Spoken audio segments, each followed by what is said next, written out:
ప్రీతమ నాయకులు మాజీ శాసనసభ్యులు అయినటువంటి రాపాక వరప్రసాదరావు గారి పుట్టినరోజు సందర్భంగా మేము గల్ఫ్ గృహ కార్మికుల హెల్పింగ్ హ్యాండ్స్ ఎన్ఆర్ఐ ఫౌండేషన్ తరఫున ఇక్కడ రావడం జరిగింది. రావడానికి ముఖ్య కారణం సహోదరి డాకే అనిత.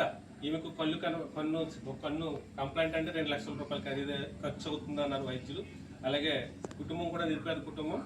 అది సార్ మాట్లాడటం జరిగింది, ముందు రీఛార్జ్లో పనిచేస్తున్నారు.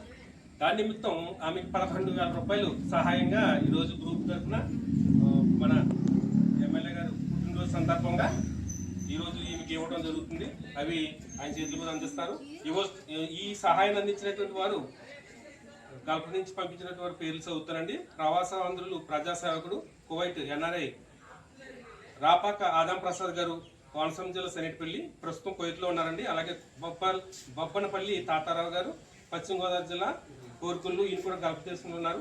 అలాగే కొప్పాడ సునీత శ్రీనివాస్ గారు, కోనసీమ జిల్లా కత్తిమండ, తెన్నేటి ఫిలిప్ గారు, అలాగే మూరి తరపట్ల మిథుల్ చక్రవర్తి గారు, పశ్చిమ గోదావరి జిల్లా ఎలమంచిలి. వీళ్ళందరూ కలిపి 11,000 రూపాయలు ఈమెకి మన ప్రసాద్ గారి చేతుల మీదుగా అందించమని కోరారు. పుట్టినరోజు శుభాకాంక్షలు వారికి మరోసారి తెలియపరుస్తూ అందించవలసింది.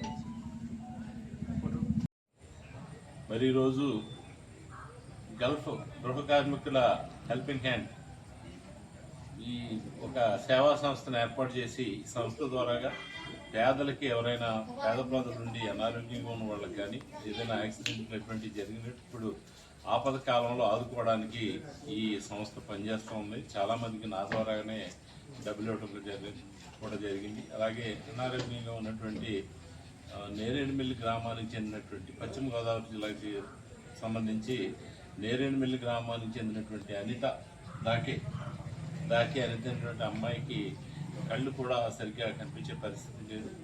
ఇక్కడ రిసార్ట్స్లో ప్రస్తుతం అయితే పనిచేస్తూ ఉంది. ఈ అమ్మాయికి సహకరించాలనేటువంటి ఆలోచనతో 11,000 రూపాయలు అక్కడ ఉన్నటువంటి సోదరులందరూ కూడా పంపించడం జరిగింది. అది నా ద్వారా ఇవ్వమని చెప్పి పంపించడంతో అమ్మాయిని పిలిపించి అమ్మాయికి ఇవ్వడం జరిగింది.